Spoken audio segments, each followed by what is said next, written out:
Good morning, everyone! So for today's video, I'm going to be talking to you guys about the differences between Korean skincare and Western skincare. So let's go ahead and get started. Now, first things first, I have to say, I have tried to film this video several times, but one time the audio, I forgot to turn the mic on, my bad. And then the second time, the camera was out of focus. Obviously, not all of this stuff is set in stone. These are just my opinions, but I just wanted to go over some points with you guys. So first of all, let's go ahead and talk about the number of steps. Now obviously when you start researching Korean beauty or Korean skincare, the first thing that pops up is you see that number, 10 to 12 steps in a Korean skincare routine.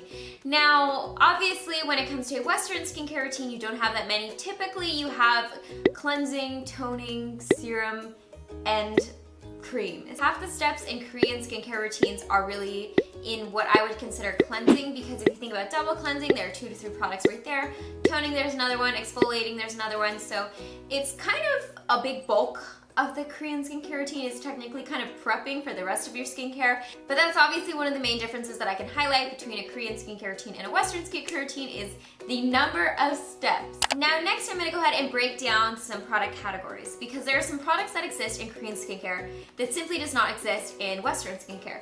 So the first thing that I can think of is obviously an essence. Essences.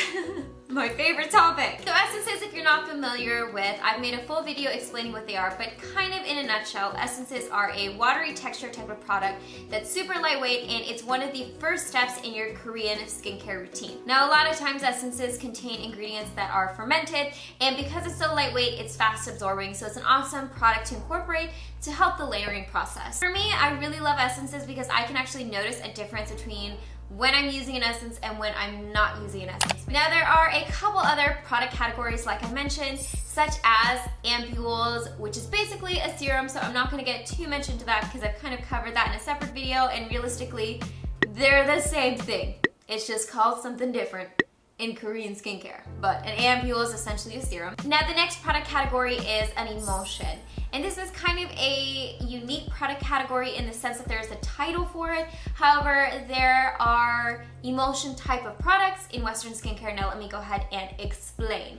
Now for those of you guys who are kind of mystified by the whole concept of emulsions, because what the heck is an emulsion? Now what I usually describe an emulsion as is a watery type of lotion. So these are great for people who like to layer on their skincare and have really exemplary dry skin. Is that a word, exemplary? Or they have oily skin and they don't necessarily want to use a heavy cream. So they can switch that out for an emulsion, and it's a lot more lightweight in texture. Now where there's kind of the same type of product but a different name is obviously there are lightweight and more watery type of moisturizers in Western skincare. However, there's not like a separate product category for them specifically, which I guess there is where the difference lies. Now since we're kind of covering the difference between product categories, obviously another product category that exists in both Korean skincare and Western skincare, but it's different, is the toner. Now toners are, again, I find a product that a lot of people are very confused by.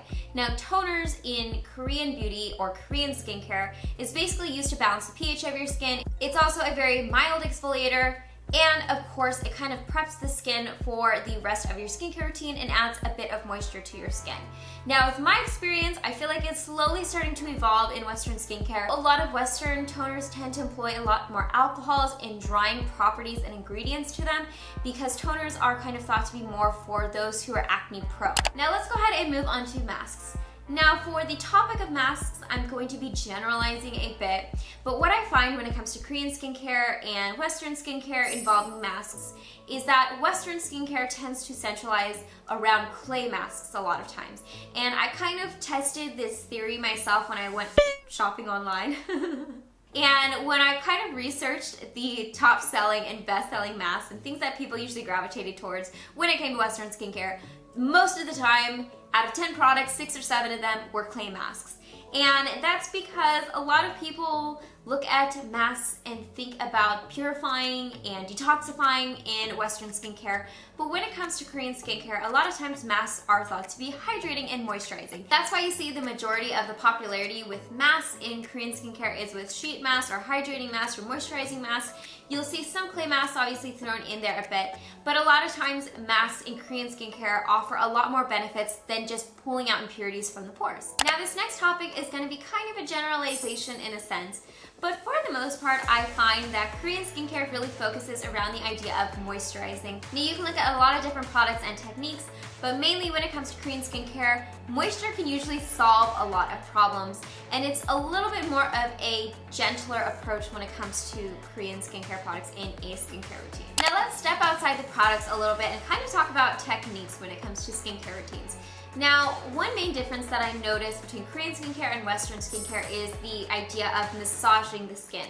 Now, a lot of times you'll see whether it's a spoon or a rock or even your hands, Korean skincare employs a lot of massaging techniques. So personally for me, I like to go ahead and give myself a little massage when I'm cleansing my skin or rubbing my cleansing balm into my skin to work out the makeup. And a lot of times what that does is it obviously detoxifies and depuffs the skin because it kind of forces everything out. But it also increases circulation by stimulating the skin, which obviously blood flow brings in a lot of nutrients. So that's a very important and prominent technique when it comes to Korean skincare. And I don't necessarily see that as much when it comes to Western skincare. Now the concept of dermatology is perceived very differently when it comes to Korean skincare and Western skincare.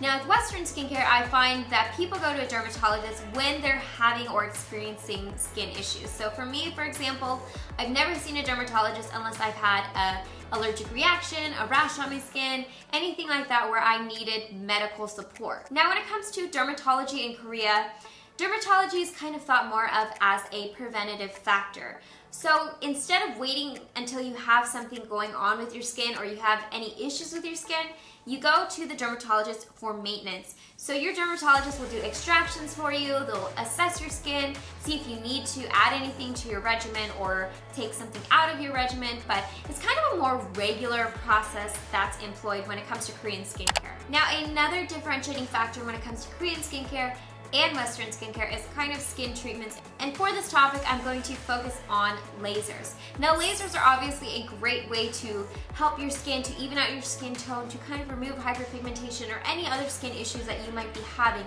But I find when it comes to Western skincare, lasers tend to be a little bit more invasive than with Korean skincare. And I think that's because again, when it comes to Korean skincare is kind of treated as a preventative and a maintenance type of process. So getting a laser regularly is a lot more normal than in Western skincare. So Western skincare, it's kind of treated as a treatment. So because of that, it's a bit more invasive since you're not getting it done more frequently. Now for my last topic, I'm going to be talking about body care. Now a lot of Koreans will go to what is called a jjimjilbang. And basically what a jjimjilbang is a spa that Koreans go to once a month, if not maybe 2 or 3 times a month, to really give their skin on their body a good scrub down. And it's also kind of thought to be good for you because there's a lot of steam involved, temperature changes, and it's just good for your skin in general because the skin on your body is the biggest organ on your body, so you want to make sure that you're taking care of it. And so it's just a good way to really intensively kind of look after the skin on your body. Alright you guys, so I hope you enjoyed this video. I had fun talking to you guys about the differences that I've seen. Obviously there are going to be so many more differences between Korean and Western skincare.